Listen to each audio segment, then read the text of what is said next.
Hello, everybody. Let me mute my own stream. Um, Welcome to another stream on Kitchen Meta. It's been a long time. I thought I'd do a very impromptu stream on, well, basically Worlds, the experience, but mainly about my decks. Maybe some of the deck building choices. And the whole preparation process, basically like I did for Continentals. So yeah, let's start with the something I guess about the World's experience itself. A lot of Unbanned had rented a nice house in the outskirts of Barcelona, so we would take the cab back in every day. I arrived on the Wednesday very late, and we did a whole day of practice afterwards. Hey Jai, what's up? Good to see you. Good to have some audience interaction already. I basically gave you guys no warning at all. Trying to fit this stream into my schedule. Yeah, so we had like a full day of in-person practice with the team, or part of the team, on Thursday, which was great because when you play your decks, you realize that there's a lot of potentially game loss situations that you could get yourself into, and you get more familiar with the cards and playing and so on.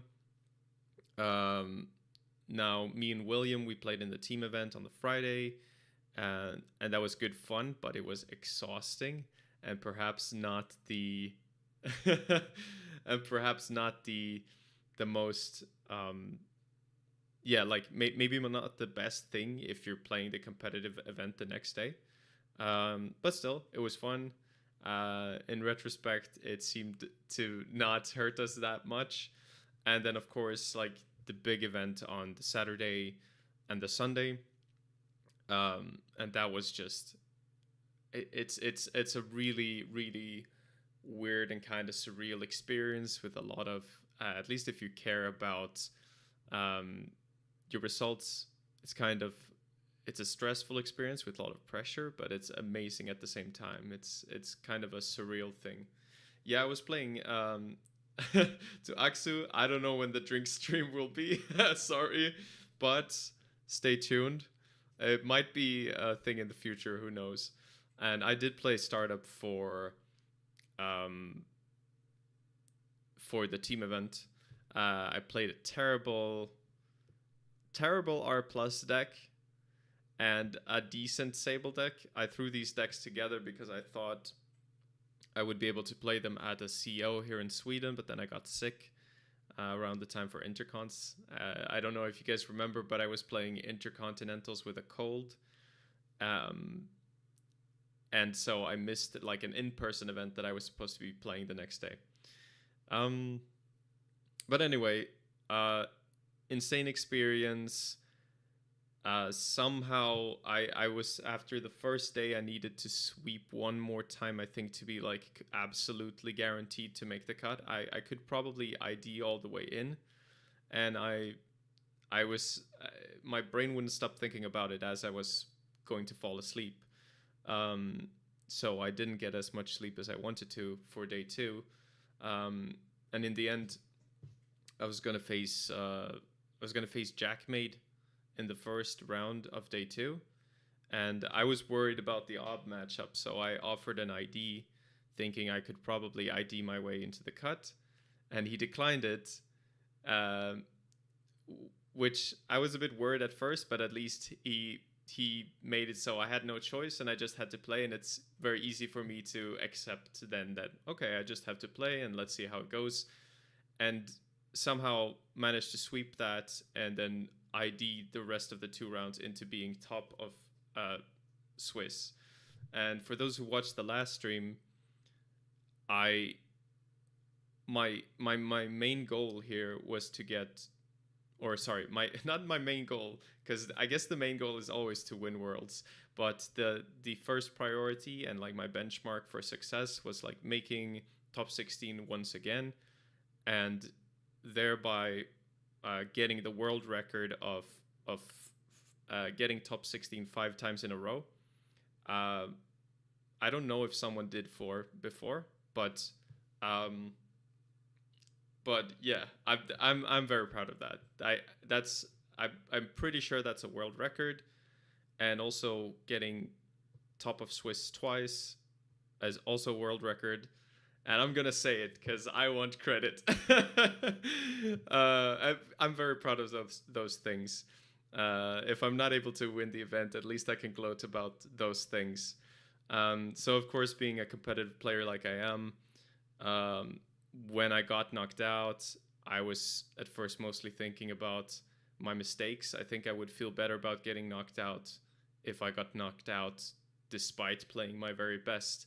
But somehow, when I make mistakes, it doesn't feel as good, and I just keep thinking about the wasted potential and stuff like that. That's the initial response. But in the end, as things settle down, even though I always kick myself for mistakes, um, I did achieve what I wanted to. I got two records that I think I can actually be very proud of, and I'm happy with it. And I was talking about going into well on last stream I was talking about retiring from like competitive netrunner, um, and I feel like it's a good note to end on. So I think this result is a good note to end on. So I'm happy with that, despite being disappointed to not make it farther. I felt I was in good shape, that I could make it really far. In a lot of ways, I feel like I'm at the peak of my netrunner right now. Um, but yeah, you should end on the peak, right? So this doesn't mean I'll stop playing netrunner, but I think the type of preparation that I do nowadays, going forward, will not be as intense.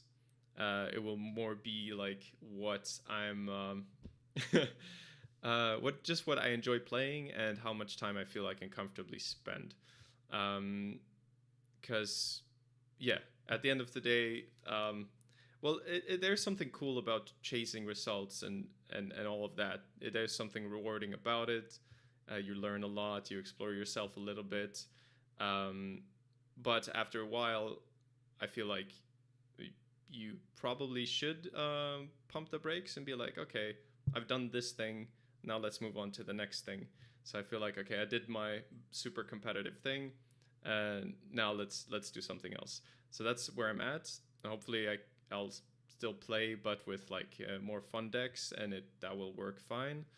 Um, yeah, that's all the stuff about that. Let me catch up with chat a little bit because I've been ranting for a while. Jai says, thank you for signing in the mat. That's my pleasure. That's no problem. Actually, there was a lot of people who came up to me and said they liked the channel and stuff like that, and I really appreciate that. So thank you to the people who said hi or just said that they liked the channel. It's great to hear. It's yeah, it's as close I'll get to feeling like a celebrity. It's weird being part of this like niche community. You suddenly feel like you're famous or whatever. But everyone was really cool. So thank you for that. And yeah, I was asked to sign a few mats, which is also really weird. Like Netrunner player. So Axis says, so 1 year not tryharding, then getting tilted about losing and then tryharding again. I mean, it's not an entirely unlikely arc, let's be real. But I'll try to avoid it. Because it is a bit of a rabbit hole for me getting into yeah, like trying to be at the very peak of my performance. Like, it's a lot of work. And also hey to Siat in the chat. It was nice to see you in person. Oh, and the same to you, Axel. It was cool hanging out afterwards. yeah, so I think that was a lot about the world's experience. Of course, um, I'm really proud of what the team did as well. We got 5 spots in the top 16, which is huge. Williams somehow managed to win the thing back to back, which is insane. Um, and we got third place from Odol as well, which is also a crazy performance. Um, and we got 2 people in Council and Longi, who I don't think they made top 16 in Worlds before, but they made it this time, so we were really happy for them as well. Um, and yeah, so the team did super great. Uh, Even the people who didn't make it, I mean, they yeah, I feel like uh, they were all like great support and in good spirits. So that was very nice. Um, so that was long rant. I hope it's interesting to hear. Um, Siat says it's good to hear you're not going inactive. A competitor break is always good. I'm not that experienced, but this year's season felt draining a bit. Yeah, yeah. I think it's all about how you approach it. I don't know to what degree I can play the game in like a casual way without feeling the need to like uh, really dig hard and like explore things to the very end, like understanding the meta perfectly and making the best deck for the meta and so on. Um, so it's very easy to for it to become a lot. Um, and yeah, I don't know where that line is for me. If it's just like if I play at all, maybe I feel the need to make the perfect deck. I'm not sure. Um, but ideally, I can just be happy with like playing a deck that I think is kind of fun, and you play like 10, 20 practice games with it, and then it's like, okay, this deck is now done. I can play it for a while. Who knows? Um, anyway, so about the decks and the preparation, because that's the main thing I wanted to talk about. Um, yeah, so after the ban list, of course. Oh, and by the way, I posted all of these lists if you want to look them up. I don't think I put a link to all of them in the description, but um, there's already the 2 that I actually played. This one called Wicked Game and Restoring Jinteki. And then I posted a bunch of the other lists that were part of preparation, but I didn't actually bring them. So I started out. Yeah, this I don't remember all of the thoughts going into the meta. Part of it was just like trying to see if something is better than Hoshiko now that DreamNet is gone. And I wanted to basically explore a lot of stuff to see that I wasn't missing something. Um, and one of the first things was exploring Event Lad, because in theory it has a good uh, kill matchup. Like if you're up against NEH, you have Anicam to like protect you against a Reaper function end of the line combo. You have like Parisha for assets to deal with that. You have a pretty much a Doom rig if you're up against Glacier. So you had Turbine combined with your breakers to create like a very, very strong ultimate rig, or whatever you want to call it. And then Fermentor, of course, is like it's a good economy card in a lot of matchups. Or I mean, usually in general, but there's like maybe against Ob, it's not as great because they like just purge it by like accident, basically. Um, but anyway, so you have this kind of Doom rig. If they play a slow deck, Fermentor becomes insane, and then you just have like a bunch of money events and stuff. So this, I thought that this might be good as long as it can keep up with the rushy decks. But then I found in practice that I didn't really like how it played into PD, and I sort of gave up on it after that. It wasn't that it was doing horribly, but it felt pretty shaky. Even the wins I had felt like maybe I shouldn't have won. So So I ended up giving up on this. Um, this was like early on, and where's the? I had another one. Oh, this one I didn't post. So I I think yeah. So after intercontinentals, one thing that a lot of people did, like I saw a lot of people taking my Shiko list and doing different stuff with it, which was really cool. And I was basically going to do the same thing. A lot of people said, oh, you can just put two or thrice hotels in the old list and it's like, and it's good. And this is basically that, except I guess there's a paladin in here instead of a Hana. So I was initially trying stuff like this, like, okay, does my old Hoshiko work or not? And it seemed like it kind of does, but I was a bit worried about, um, yeah, the DreamNet loss hurts your matchups in several ways. Now, I don't think this deck is bad. Um, I think part of my worries were weird ice that's hard to get through, like Pharaohs and this was even before I played Williams. I played against Williams lists. I was worried about someone abusing Pharaohs to make it like impossible to get into servers. So I thought, okay, that might be a good reason to play Hoshiko with Bankar. Another reason to play Hoshiko with Bankar is Stavka. So you know that the outermost ice will not get a Stavka trick off on you. Unless you do what I did against Jackmate and you let a Sandstone eat the Bankard trigger and then you go back into the same server forgetting that the Bankard trigger was eaten. Don't do that, folks. But yeah, so this was like initial Hoshiko, and I went through many different variations of Hoshiko that were somewhere between this and this list.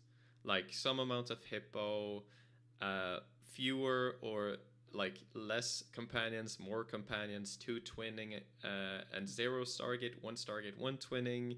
Like there was a lot of tweaking that was going on back and forth. And I also, I for a while I was pretty excited about this Swift Sable list because I had this idea that, well, against the rushy decks, you'll gain a lot of clicks, which gives you a lot of speed. You have the central pressure from the get-go against decks like OB and PD.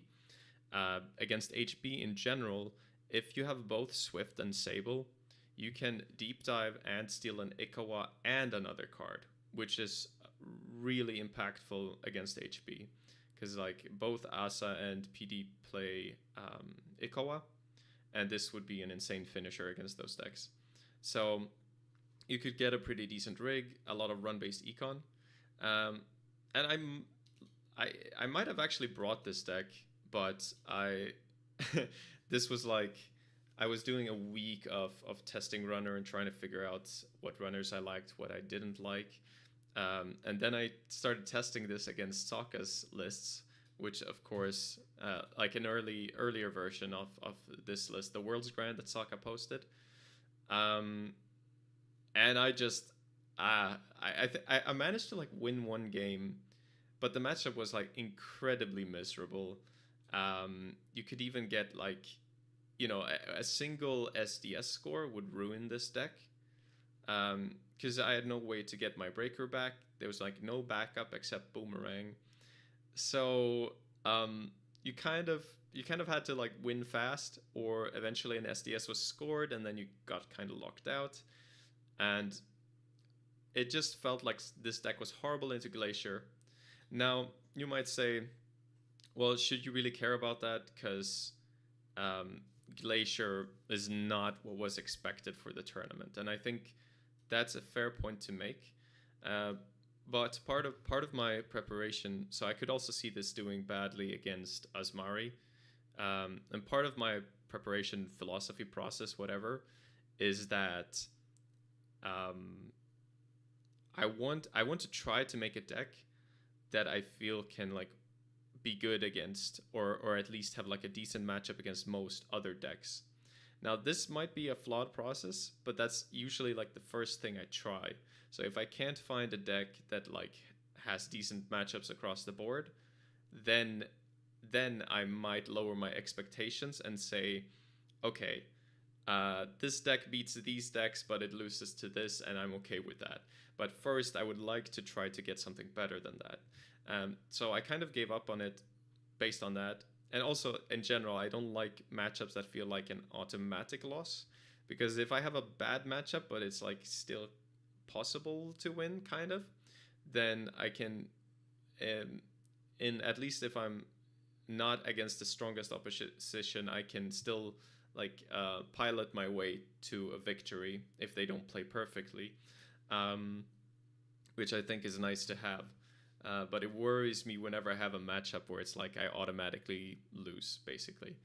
I really don't like it, but still, that was probably not the only issue with the deck, but like that was certainly what made me feel like, okay, I shouldn't be spending more time on this, because if it's already not 100% and it loses hardcore to Glacier, I don't really like it. So I ended up spending a lot more time on the Hoshiko.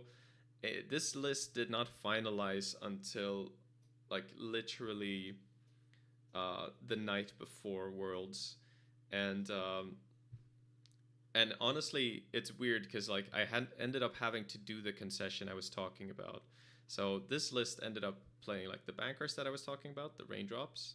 So the dream nets are gone, the Hana is gone, because without Maw and without Dreamnet, you didn't really want to run every turn. So against the acid decks, so the Hana gave you way less value. And it's kind of funny because the Hana would actually be really good against the NEH deck that Snare Bears brought, because it plays false lead, and Hana helps you clear those tags if you get into dire straits. So basically, Hana kind of allows you to ignore one of their false leads, which is not bad at all, while also probably giving you some extra clicks before that. So maybe not the best cut, but a blunder in my testing was I was not testing against the Intercons version of the Snare Bears NE8s for some stupid reason. I should have looked through those lists, but I didn't. And yeah, and so the answer that I had in mind for acid decks was, let's just have a lot of drip, and then we'll run with Toshiko, trash their stuff, flip, let her flip it back, then go in and trash more stuff. And that worked really well, actually, against the NEH that NWE brought. I don't know if you guys saw that deck, but it was called like Canel or something. Let's see. There. Yeah, here it is. So this NEH, I played against this 3 times in Swiss. And apparently I was like the only person who was doing well against it. The first win I got against this was just lucky. After that, I think I started getting better at piloting against the deck, and so I managed to win the next 2, and it got more convincing each time. So second one, I still, it was still so-so, and third game I thought was a pretty convincing victory. So against this type of asset deck, it seems like that strategy of like denying their money and their wage workers actually works really well when you have the amount of drip that I had in my runner deck. So just having drip was like a great way to solve the acid problem, because it helps you in other matchups too. There's no matchup where you're not happy to have the drip. So I thought this was a clean solution. The hippos, with the lower reliance on like actual breakers, the hippos went. So yeah, so since I rely more on Bankar, you need all your breakers out before you can use Hippo. The Hippos ended up going. I was still contemplating this like the night before, and in the end I was like, no, I don't get my breakers out as fast as I used to with the previous build, so let's just go with the drip and the Bankar. That's probably going to be the most generically useful thing. And oh yeah, what I was trying to say was like, So the Sable, you had to sacrifice the Glacier matchup, but with the Hoshiko, I actually had to sacrifice not Ob in general, maybe, but I played a lot of test games against Brandon, aka the King, who had an Ob deck that I just kept losing to it. Like I got like one win out of 5 games or something, um, or even worse than that possibly. It just felt like an extremely bad matchup. He would just rush out behind this ice, and like there was envelopment and stuff. It was basically impossible to get through. He would score an Atlas with a bunch of counters, and he'd just win the game from there. And so I felt that that was a terrible matchup, but I didn't have time to like fix it by making a runner that would beat that deck. So it was a similar problem like with the Sable, that I had this matchup that I just felt was really bad. But at that point, there just wasn't time. There was no time. Um, so I just had to go with what I knew and try to make the version that I thought would be like the best against the field in general. Um, so yeah, this was it, um, and it ended up doing really well. Uh, the only game this dropped was that last game in the cut where I felt I made a big mistake against PD, which typically is a very favorable matchup. Um, so with um, with DreamNet gone, I felt you wanted to leverage Hoshiko's draw um, in a different way, because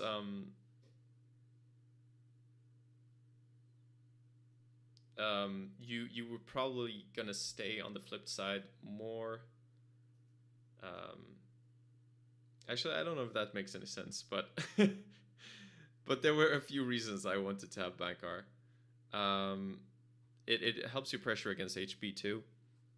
It ended up feeling okay, but it's like I don't know. It's one of those decks where you have to work really hard for every win, um, and you just play the matchup. Okay, that was the runner side prep. Let me check if there's anything in chat about it before I move on to corp stuff. Jai says I think a big part of that is the yearly schedule. Basically, all the tryhard stuff is compressed into Q3. It should really be more spread out over the year. Yeah, that's true. I think I agree. I mean, there is something. Yeah, I don't know. Like, I guess you would get a pretty long break if they like, let's say there was half a year in between, and maybe this amount of preparation would then feel fine. I could see that being the case. Still, the total amount of time would be the same probably. Also, in a way, you're saving a little bit of time by having them close to each other, because your knowledge is fresh and probably doesn't need to be updated that much. Like they might release a ban list, you adjust to the ban list maybe slightly, and then that's it. Um, but yeah, so I don't know. Like it would probably be exhausting either way for me. But yeah, I think it depends on your approach, how much time you want to put into it. Um, and then Siat says, we haven't heard much from Jinsei, but I think they also said they were on a competitive hiatus, right? Yes, that's true. They wanted to, I think, do essentially the same thing. I don't know that they won't play at all, but basically relax with competitive Netrunner. Jay says, I think the beauty of your host list is that it isn't trying to do anything funny. Putting your tech cards of kind of takes away from that whole fact. Yeah, this is like the most vanilla ass Hoshiko list you can imagine, which is a very like Bridgman thing to do. Is like, how can I get away with playing a runner with like no tech cards? Um, and yeah, that this is I think this is basically that. It's like there's not a single tech card in there. Um, It's just, yeah, install the cards that work for the matchup. You get money, you get draw, and then you have two multi-access pieces to choose from. Now, of course, you won't always draw the one that you need if the game is fast, but like over a longer game, you usually see each of these, so then you can decide which one you want. Sometimes maybe you want both. And what I found was that um, I, despite the fact that not many people are on it, I still feel like Stargate is an incredibly good card. It's like really useful against PD and OB, and Outfit. Um, like maybe you don't want to see it against Asa. You might not want to see it against like R plus with Ares, but that's um, seems to be almost like the presence of that deck seems to be almost like it seems to be almost gone. Um, I don't really know why, but like um, Stargate is useful in a lot of matchups is the point, and um, yeah, it can single-handedly win you some matchups by like creating this R&D lock. So I really like Stargate. In some ways, it justifies Maw, but you could definitely look into making a Hoshiko without a console, or like with just like one Hermes, like Sokka was doing in Euros, because Maw is cool. It helps you like against Void and stuff, but I could see Hoshiko being good without a console, or with like just a single console. Um, and then you would of course not be playing Stargate because you don't have the memory for it. Yeah. And then Siat says, I saw a lot more of this deck than I could handle. Played against Yakuza, Pinsel, and Lost Geek. Oh, I guess that's the referring to the the NEH. Yeah, a lot of people. Apparently, it was doing really well, and I was really happy to hear that like I was the person who was beating it. Um, but I think that comes down to like, yeah, practicing against asset spam in general. So we practiced against the old version of the kill NEH, and me and William talked it through and decided on the theory that like you just target their econ assets so they can never SIU you, and then you try to like survive the tomorrow's headline score with your steel skins if that's a threat, and like you might even want to trash the wage workers. So I sort of applied that theory on this matchup, and I'm not afraid to go into a very long game as a player. So I can have a game plan where it's like I'm gonna win by the time that you have like 10 cards left in your deck.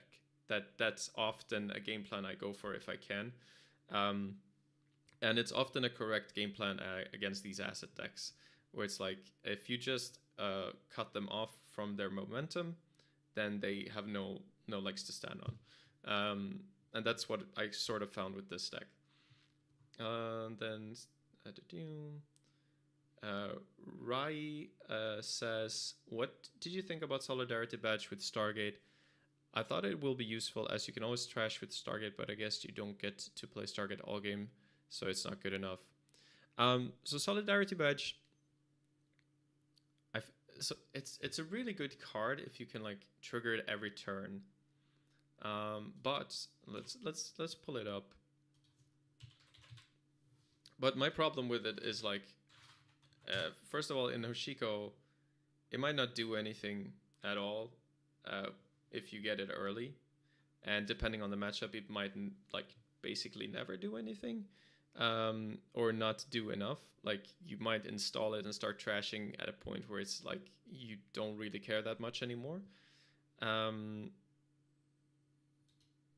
Yeah, so there's a nice synergy with Stargate, but you're right that Stargate is just a one-off in this deck. It could be a two-off, but there are cases where you don't even want to install the Stargate, or you want to install the Stargate, but you do so pretty late in the game. So then the Solidarity Badge value is like it becomes a bit of a dead card until you hit that point. Yeah, Jai is absolutely right. Solidarity Badge is a tech card, and we don't play tech cards in Bridgman Hosh. And Siat says, I hope unbanning is hiring with you all taking a break. Well, you can always apply. I actually, uh, yeah, it's always a discussion when it comes to adding new members, and we don't have like a public process, but but we might, yeah, I don't know what we're gonna do there, to be honest. Um, but it is common though that like people in the group they go and just chill for a while, especially after long competitive seasons. Now we have people like Ben who's going to play in UK net, so he's not slowing down for now. But some of us are, um, and I'm sure like some people like Will probably have school to tend to and stuff like that. So there's always down periods for Netrunner, and it's pretty natural. So we're gonna have active periods and less active periods. Um, yeah, so I think that answers the question about Solidarity Badge. I think it would be really good in a deck that can trigger it pretty consistently and early, but I don't think that is this deck. Yeah. Bam. Okay. So for Corpse side, um, I think it was a similar process where I started with my PD from Intercons and modified it a little bit and played that a bit. And I also tried like putting in a border control because some people were playing Light the Fire to like deal with the Animated Void and the Skunkworks. And yeah, it's I tried it quite a bit, and I sort of like slowly but surely was giving up on it because a lot of people had tuned their decks to deal well with PD. So Light the Fire was a bit of a problem. The breaker suites people were using were kind of optimized to deal with PD. Um, there were, I mean, there might we didn't know for sure, but we had an inkling that maybe there might be a little more crim than used to be, and they would probably be tuned to beat PD. Although, like, I don't think they automatically beat PD or anything. But I think the very worst thing that made me like feel like okay, I probably have to give up on this is that the ESA matchup was really really bad. Um, like regardless if they get Begamot out or not, they it's so hard to ice the centrals where you defended enough. A few games would end on basically deck out, or you would have so few cards left that they could just finality R&D and see the remaining agendas. It seemed like a really hard matchup, and if they get Begamot out at 6 strength, then they can break Brand for 1 credit, which is ridiculous, of course. So I felt like, while PD like as a concept is strong, it doesn't work when like everyone has tuned their decks to beat it, basically.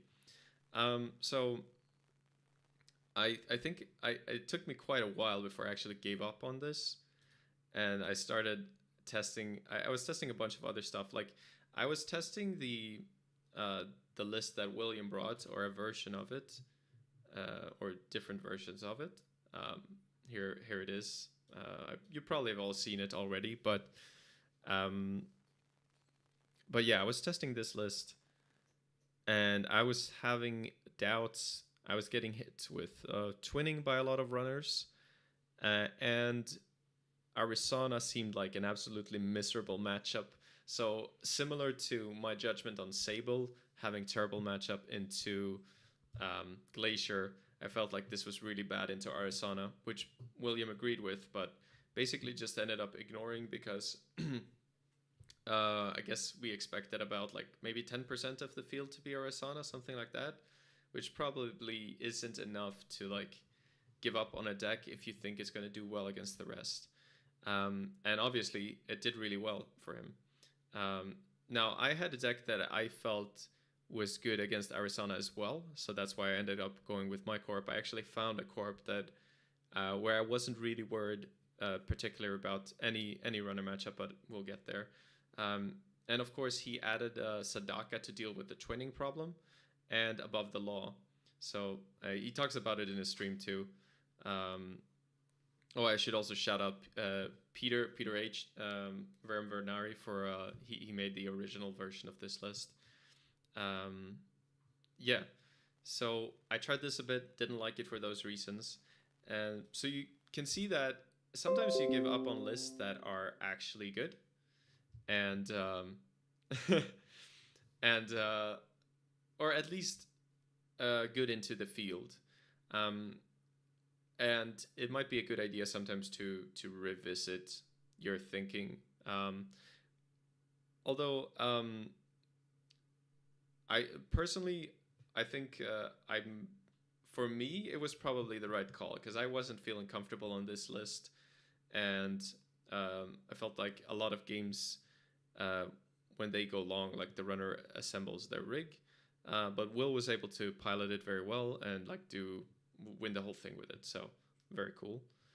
Um, anyway, there was an NEH deck that actually I had prepared for Danish Nats, but I got locked out of my apartment, so I could not get my cards, so I had to borrow decks. Um, but I basically you saw this NWE NEH. I had a pretty similar NEH. Like, of course, this was on Bladderwort and stuff. Um, oh, I think initially this one was on Bladderwort 2. I was trying it on Nico campaign, which is probably a mistake. And oh, oops.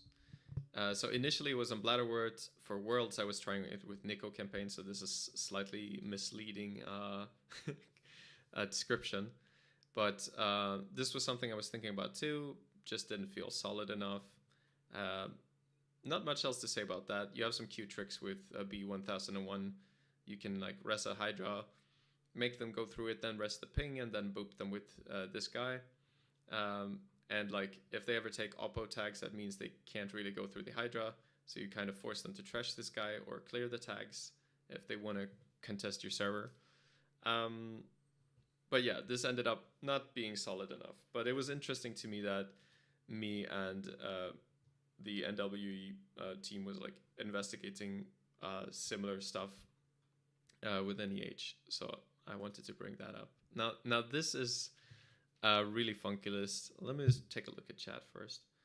Honestly, it's fine. Just take a 9-month break and come back and win another intercons.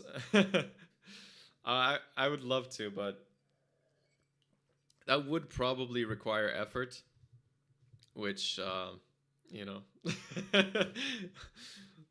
I probably don't want to put into the game right now. I mean, some amount, yeah.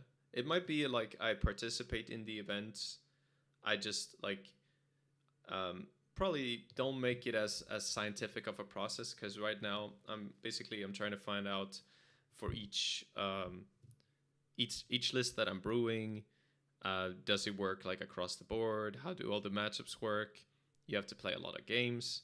So if I played next season, I could play it, but with the approach that okay, I'm gonna play a few games with something. If it feels good, I'll just roll with it. We'll just assume what the matchups will be like, and then we'll just see how it works out. And that could result in success, and that could result in great failure, and hopefully we'll be okay with whatever it ends up being. So I for a while for Worlds I was desperate on both sides actually.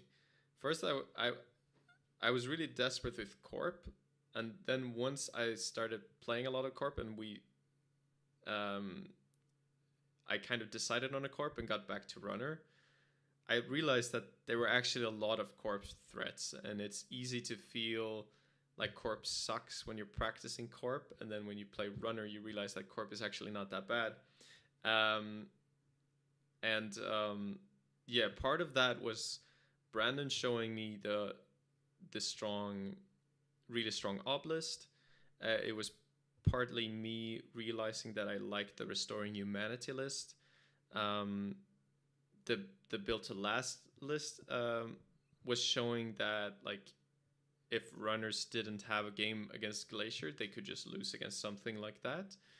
And yeah, a bunch of other stuff to take into consideration when deck building runner. But anyway, I was trying to do some offbeat stuff. I was trying to have ice that's like actually taxing against runner, and stuff that kind of ignores Bankar. So I was trying to use Funhouse, something that's like taxing all the time. And this list, I call it Padlock PE because with enough agenda scored, you create a state where the runner cannot safely contest a Fuji score in the remote. So my idea was something like you score like a false lead, and then you score like a House of Knives, and then you have like, let's say, two fun houses or like a fun house and a Fonutria on the remote. And then you have a La Costa grid on the remote where the agendas are cooking, and then when you want, you can score them. Yeah, anyway, with false lead and let's say House of Knives, then they wouldn't be able to safely contest the remote because there's one click to run the remote. They take two tags. You pop false lead or whatever after the run, and they can't clear all of the tags. So similar to the NEH that did well for Snare Bears. So they can't clear all the tags, and then you kill them at the end of the line after they take damage from House of Knights and whatever agenda they stole. So that was a cool idea, and then the idea was that once you establish that, then you can just score out of the remote, and you can use the threat of the damage from the remote to make it hard to also contest centrals. So if you had a Fuji cooking in the remote, it's hard for them to go and go low on cards through Fenutrias on centrals or take tags, and then possibly like steal a sting or something. When a Fuji is about to be scored, they need to keep 3 cards in hand. So it was trying to create all these forks, trying to have taxing and kind of cheap ice with Funhouse and Fenutria. And it was kind of a cool list. But it didn't really work in practice. Like it worked against JNet randoms, but not against William. So I tried this against William, and he sort of picked it apart with his Soshiko. Not like he couldn't win, but the win rate was like pretty bad. I don't think I won a single game in practice. So yeah, so just had to give up on it. But I thought I'd show it because I thought it was a cool concept and maybe interesting to know part of the process. And before we get to this one, I guess let me answer Jai. How much deck prep do you do individually as opposed to with Unbanned? I find I'm personally awful at deck building. Lol.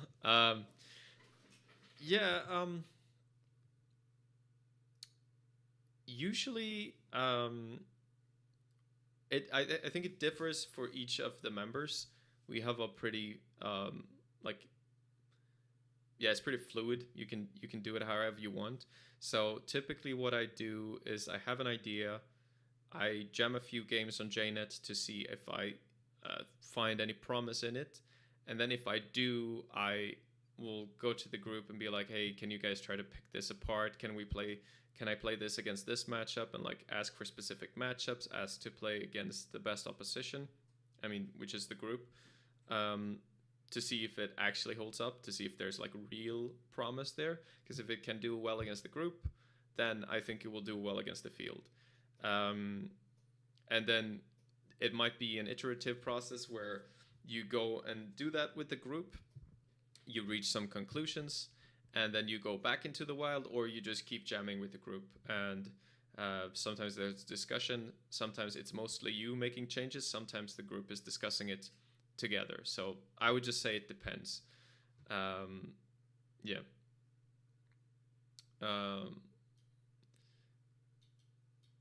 But you did pretty well. So I don't know that you're awful at deck building. Anyway, the RH. Yeah, yeah. Um, yeah. So I was getting pretty desperate late in the testing process, and I wanted to try different Jinteki builds. I just showed one of the Jinteki builds, and a big part of trying to do that was like I felt like Anarchs were really abusing the value of Bankar. And if I could make a list where Bankar is basically a blank card, then that would be a big benefit. So I was like, okay, what if I can just make a deck where Bankar is bad? And initially, I tried the PE, that didn't really work. And I was just like, okay, um, actually, do yeah, let's pull up Sebastian's list. So Sebastian played something like this in APAC, um, and I remember that deck, and I played against that and some different variations of it when I was testing for Euros, and I remember always feeling like the deck was pretty scary, like definitely not unwinnable, but it was scary. So I was like, um,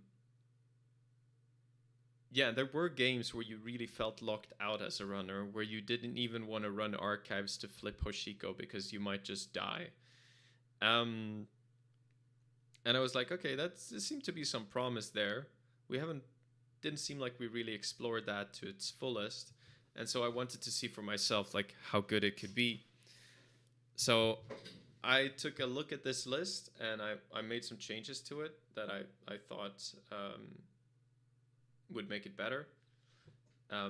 Like that were in line with what I think would do well against the meta. So a lot of that was the original list was a lot of gear checking, and I wanted to have way more punishing face checks. So bigger eyes, more punishing face checks. I didn't like killing to begin with because I feel like the deck has to go pretty fast, and killing is kind of like a slow card. Um, to me, what you want is like you early create a fork with bacterial and a regenesis, either a fake fork that doesn't actually exist or a real one. Both can work. Um, and then you if they try to contest that fork in a too greedy of a way, you can punitive counterstrike them. If they're not able to contest it, you get to 4 points, and then you can probably just score out a 3-pointer from there, remote with some taxing ice and 2 voids. So yeah, taxing ice was a big point, and the original list didn't have that much. So so mine ended up looking more like this. So one card that I felt was underestimated from the new set is Atini. I heard people just calling it a bad card. Like, maybe it is, but I don't really think so. I think it was always bad because the Jinteki decks people were trying it in, they didn't have enough cash to support it. But if you look at the raw numbers, it's not bad. Like if you try to break this, it's horrendous for most rigs unless you have Turbine and Buzzsaw out, which by the way is kind of like a late game thing. The runner doesn't immediately reach that kind of state. If you face check this and pay through it, it's already paid for itself. If you take the net damage, that's not bad either. So just not a bad ice when you have a deck that's rich. Vampire Nasa, of course, like a really nasty face check that basically pays for itself instantly. Only downside, kind of like with Atini, is like it can be soft to Buzzsaw if you have some way to lower ice strength or like boost breaker strength. Saisentan fits really well with the logic that we want a really punishing face checks, because one of the ways this deck can lose is to lose agendas too early when we're not able to punish the runner for stealing them. And so Saisentan really disincentivizes the runner from running before they're ready. Same with Vampirina. So these two are the worst face checks. And then Atini and Anansi can also be bad, but they can be expensive.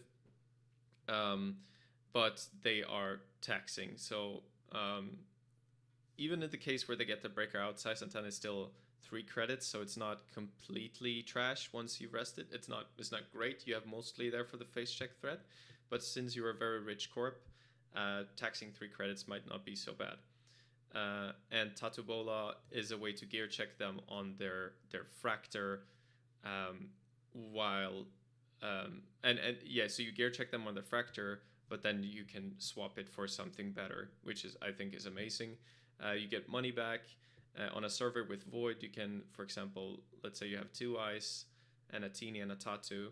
They get through the Atini, then the Tatu. Then you swap the Tatu for something more expensive. You boop them with the Void, and now you can trash the Tatu, which probably doesn't do a whole lot anymore in the game. There are also some games where you just have 2 Tatus, and then you can like swap them back and forth to use them as like a pop-up window. Yeah. So anyway, this deck, I think the whole idea was that,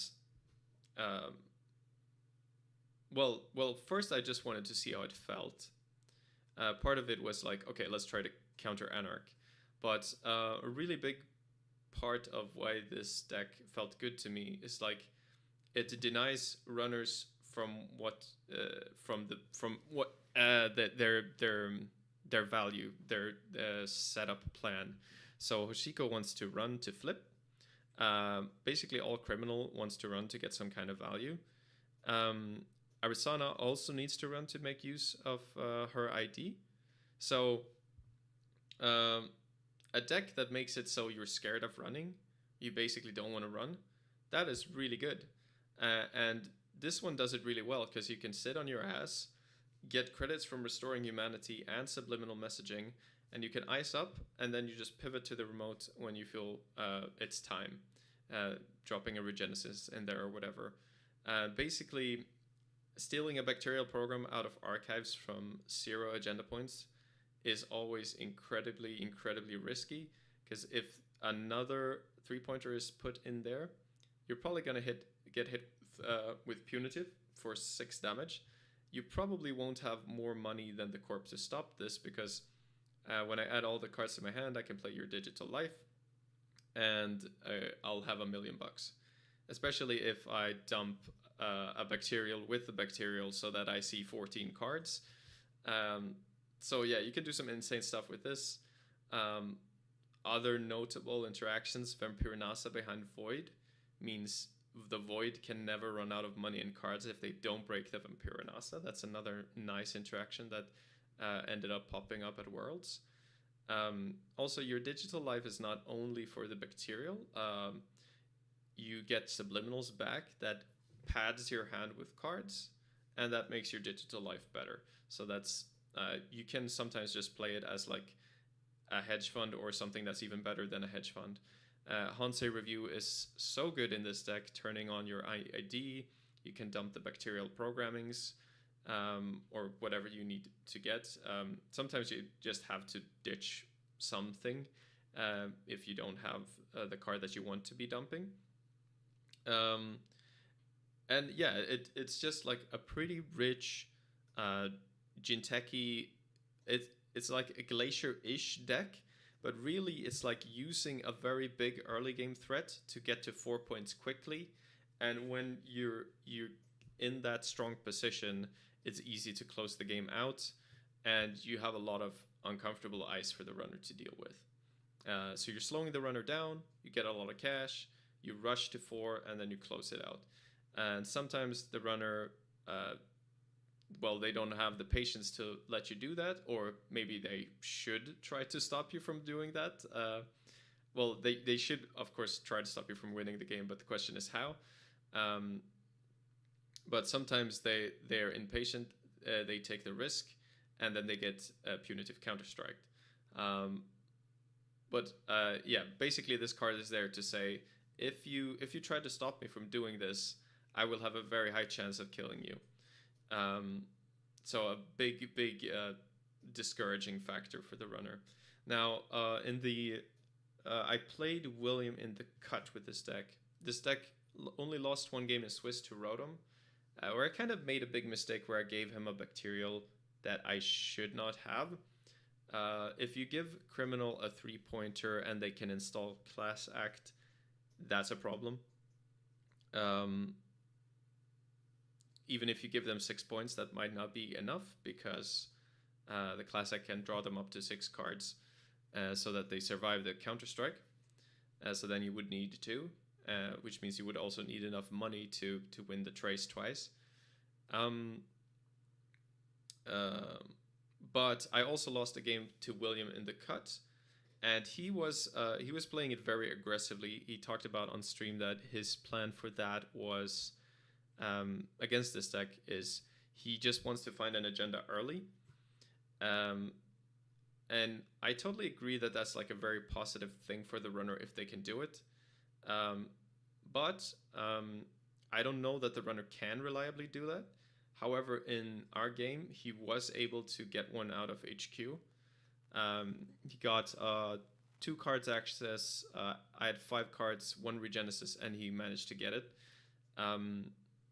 I just swapped out the Tattoo Bola for an Anansi, so if he ran back in, it would suddenly be a lot rougher, like a bigger price to get that Regenesis.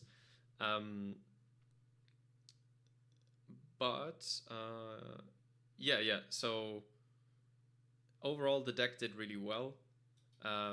You have to be okay with taking risks. I mean, in general, you have to in Netrunner, but some very concrete risks, like I'm just gonna put an agenda in archives, like bacterial programming, and I'm just gonna trust that if they run there, I will see another 3-pointer of the 7 cards, and you just have to play the odds. So you should know roughly the odds of getting certain cards out of your deck, depending on how many you have left if you play this kind of deck. So you have like a rough understanding of what your chances are. But in a lot of cases, your odds are way above 50%. I found that a lot of the time when we were thinking of lines, my chances of killing if they ran archives were around 50 or more.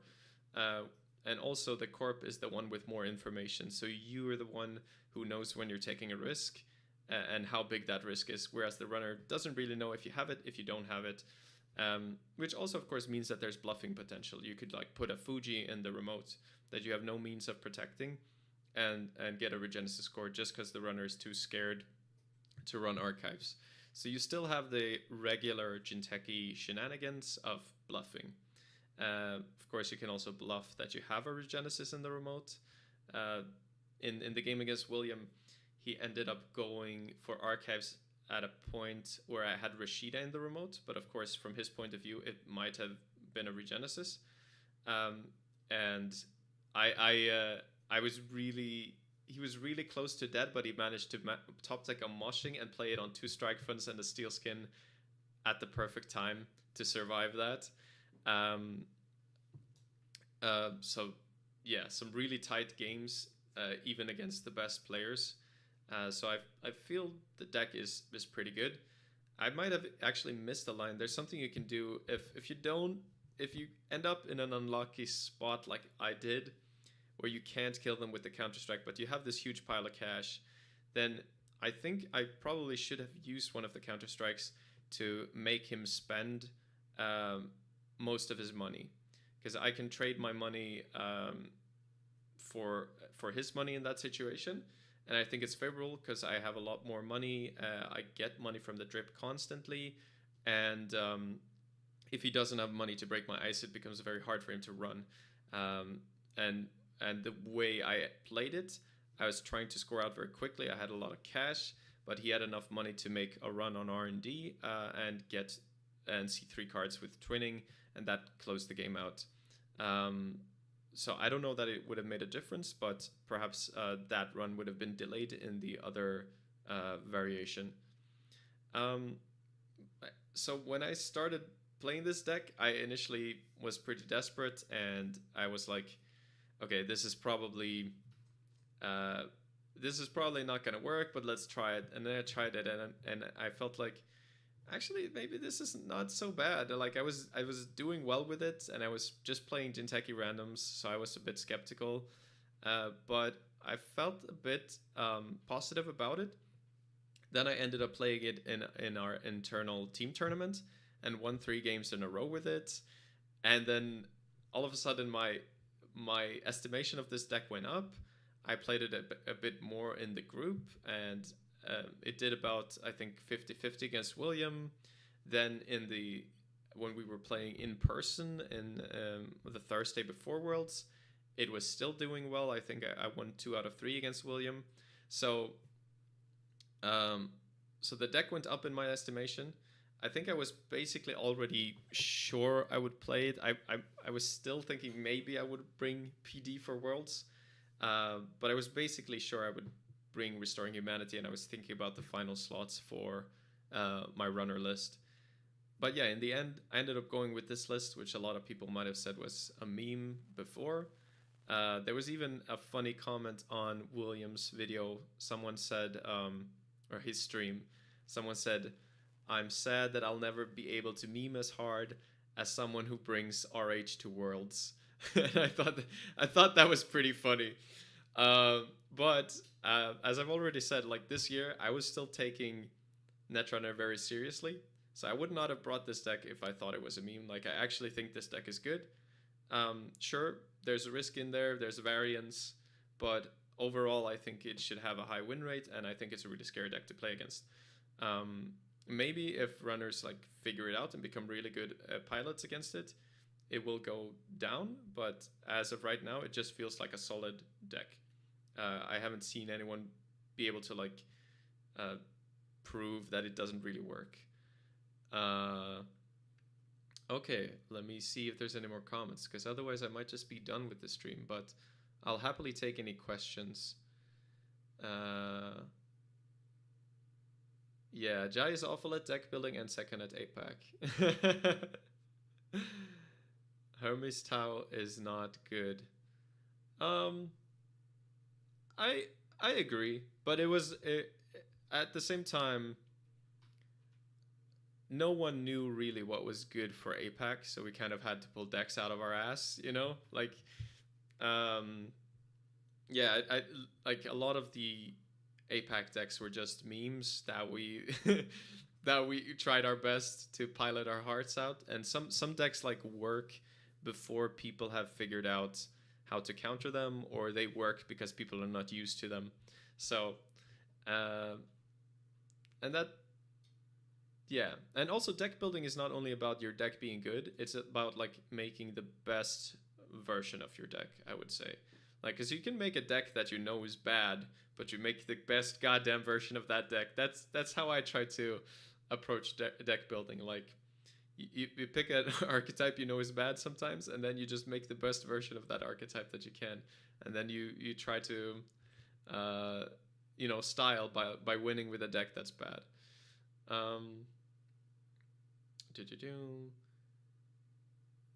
Did you play into QTM mulch? Do you mean much? How is the matchup? I'm not sure much. Can you elaborate on that? I'm not sure what you're referring to. Axis says, I hella said it's a meme.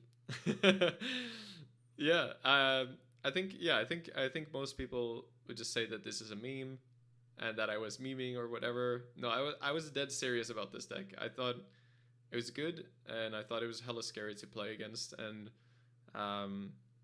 yeah, I think people in Unbanned, after I played it, they were sort of jumping on board with that it was actually a deck to be concerned about, and I think the changes that I made really improved the deck. Like Sebastian came up with like the original cool idea, and I think it just needed some fine tuning to shine and to be adapted to what people were currently playing. Yeah. COS did wonders for deck choices and general gameplay confidence for many people. Oh yeah, yeah. A lot of people were like trying their decks at Crown of Service, including including William, which is I always think it's wild. It turns out it maybe it's just a good idea, but to me it's kind of wild to like reveal potential decks you might play at Crown of Servers. I kind of am more in the boat when I take shit seriously, that I kind of want to keep my deck secret so that people don't tech against me last minute. But maybe that's just like giving myself too much respect. Like maybe other people don't really care. I don't know. And Axis says, I think I asked. Oh yeah, sorry to finish that thought. For William, I think it was great for him to feel confident about the deck. I think he could already pilot it, but I don't know. I guess he just needed to see it in practice, like try to get a feel for what people were doing, and yeah. Axis says, I think I asked King, Sebastian K, and Rustarder, how the fuck did you con half of Unban into playing a meme deck? Hey, it was just well, oh, I don't remember if Tommy was on it, but at least me and Council were on it. I think Tommy might have been on it too. Fortunately, we didn't get to talk a lot, but I think he wrote and said that he brought it. Actually, yeah, I think I saw him on it. But like that's only 3 people, so I managed to con 3 people into playing RH. It was all me. And I'm very happy with that. Like two of us got into the cut, so how bad can it be, right? Like 2 out of 3 people playing RH got into the cut. That's pretty good cut rate, I would say. Johnny says, have you tried punitive RH in startup? No bacterial, obviously, but still a reasonable threat. Went 3-1, only losing to Econometry on this Sunday. No, I haven't. I haven't played a lot of startup. I haven't really been liking the format so far, but part of that is probably because I haven't spent too much time on it. Whenever I do, I'm like, it seems okay, but like it just not as fun as standard to me. So I haven't sunk a lot of time into it. But I can definitely believe that punitive RH could be decent in startup too. Although losing bacterial seems like a big loss. Like, yeah, it would be hard for me to go from having bacterial to not having bacterial. But poisoning, yeah, it becomes hard to poison archives. I figure like you need manually put 6 points in there. Which, I mean, you sometimes do with this list too. You just put 6 point in there for real. But there's always a risk if you actually put 6 point in there that they like go on multi-access somewhere, they find an agenda, and then they run archives, and then you lose. QTM's not curious, Simulchip, Hoshiko. Oh, that list. No, I just heard about the list, and I was slightly concerned, not because I knew that I would get crushed by it or anything, but just because I didn't have practice against it and it sounded like maybe they have answers to what I'm doing. Yeah, no, I never actually ended up playing them.